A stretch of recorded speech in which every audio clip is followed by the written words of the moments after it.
Assalamu alaikum, peace be upon you. Hello and welcome to Ramadan Reflections here on TTT. I'm your host, Sherilyn Lewis. For those of you who may not know, Ramadan is a blessed month in which Muslims for 29 or 30 days fast from the break of dawn to sunset. However, during this blessed month of Ramadan, there are some allowances or leniencies, and we will be discussing in this episode fasting and its leniencies. And I'm joined by Sister Zainab Abdullah. Assalamu alaikum and welcome. Wa alaikum assalam. Thank you very much for having me. Happy to be here. Excellent. So fasting during the holy month of Ramadan is one of the 5 pillars of Islam. And to really just break it down, during this month, Muslims abstain from food, drink, intimate relations, smoking, even though we should not be smoking, from the break of dawn to sunset, right? However, there are specific allowances and leniencies specifically for women. Yes.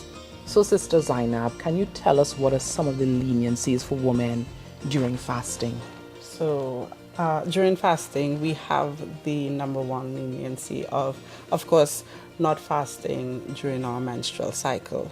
And I think that Allah in His wisdom knows that we undergo certain changes at that time, and our women are given that leniency of not having to fast and making up the days at a later date.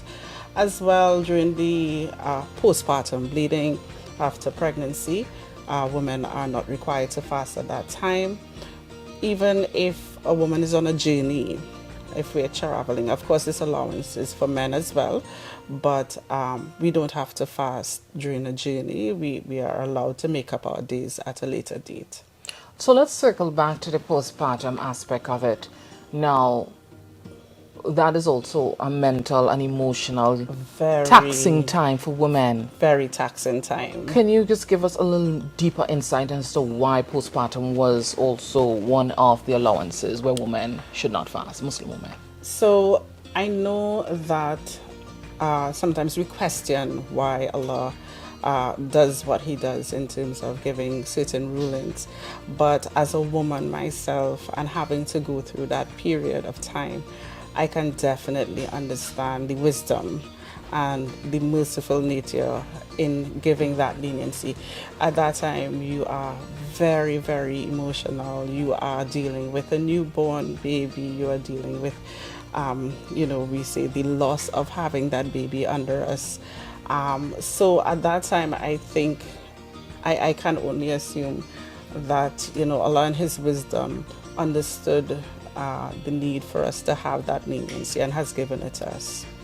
So let's chat a bit about women who are specifically pregnant and or breastfeeding. Right. Do they fast during the month of Ramadan? So I can tell you that I know of people who have fasted during their pregnancy and even while breastfeeding. However, they don't have to. That is another leniency that has been given to us by Allah. And so if you're pregnant and you're unable to fast or you're breastfeeding, because we know that when we're breastfeeding, the nutrition comes straight from our bodies. So having to eat a proper meal and that kind of thing is necessary to keep up our physical well-being. So there's that leniency to not fast at that time and make up the fast at a later date. Okay. Now, as Muslims, or I say seasoned Muslims who have been fasting for quite some time, during the months of Rajab and Shaban, we would prepare our bodies. Yes. Right? But we have to be cognizant of the fact that there are a lot of new Muslims or reverts, and many of them for the very first time would be engaging in a fast to this magnitude. Right. And they may not have all the knowledge, or they may not have the physical preparation, that they would have undergone to be able to cope with the fast for the very first time. Right. Any allowances or general guidance for them? So one of the things that I must mention is that there's an allowance for persons who are not well to not fast. And I would like to bring that in here because if someone has just reverted to Islam, it there's a consideration of how to fast. Of course, with whatever knowledge you have, you do your best, but it is expected that they will fast. However, we know that Allah is merciful, and Allah He has said in Quran that fasting is for Him. So that fast is a personal connection between you and Allah. So if someone is feeling unwell, there's no quantifier of what is unwell. There's an allowance for them to break the fast. It might be that in your adjustment you are having very bad headaches, or it might be that you're feeling just generally unwell because it's something that your body is getting used to. There's no quantifier to say what is to determine Unwell. Exactly. So once you feel unwell, Allah has given us that allowance. We don't have to fast. And thank you, Sister Zainab, for sharing some of the leniencies or allowances as it pertains to fasting and women during the blessed month of Ramadan. Stay with us as we take in these messages. For the delicious delicacy barfi, the ingredients you will need comprise 800 grams or approximately 6 cups of full cream powdered milk, 1 tin 300 grams of cream, 2 teaspoons of ground cardamom or elaichi, a teaspoon of good natural ginger powder, 2 to 3 cups of granulated sugar, 1 to 1.5 cups of water, and candy sprinkles.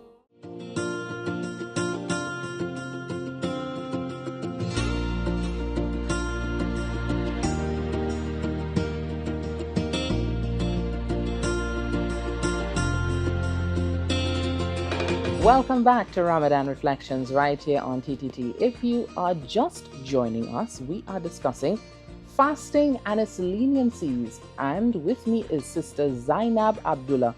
We were speaking earlier about the persons exempted from fasting, persons who are generally unwell, pregnant or breastfeeding women, persons on their menstruation cycle. Yes. But what about persons, and this is where men will come in, I suppose, what about persons who they have lifestyle diseases, Right. terminal illness, real sickness? What are the allowances for them?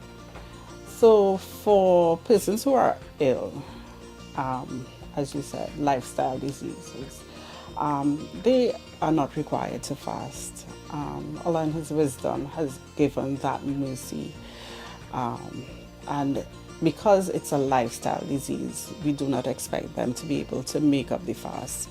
So then we have to do something else. And in this case, we would usually ask that the person pay what we call a Fidya. So this is actually a donation. It can be paid in food, or they would usually calculate the amount that it would take to prepare a meal for a person, and you can pay it in cash as well. But the idea is to give a donation to someone who is in need of food items. So you are preparing a meal for that person. So for example, if you would have missed 30 days, then you are supposed to prepare 30 meals to feed this person or someone. So yes, there's an allowance for persons who genuinely cannot fast, and that is the Fidya. So now, it's interesting that you mentioned Fidya, because I was actually going to bring up that Right. point. But the Fidya seems to be, it seems to be really geared towards the adults. But Right. what if you're like 15 years and you don't have a job, but because of illness, you can't fast? What do you Right. do in a case like that? So in a case where a person cannot pay the Fidya, then the Fidya is waived. Okay. So then you're not responsible for paying the fidya, Excellent. right? And for persons who would have missed some days of fasting Right. during the month of Ramadan, they don't have any terminal illness, but they have missed some days. Is there a process whereby they can make up their fast? And if so, what is it called and what does it entail? So we would usually make up a fast that is missed. We try to make up a fast that is missed as soon as we can. Of course, you're given the allowance of trying to make it up before your next Ramadan period.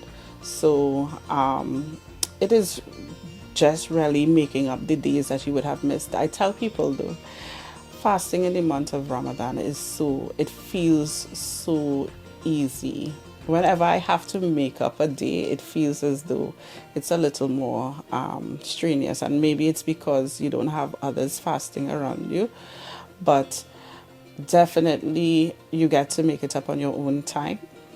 And of course that is provided that you would have missed that fast for a legitimate reason.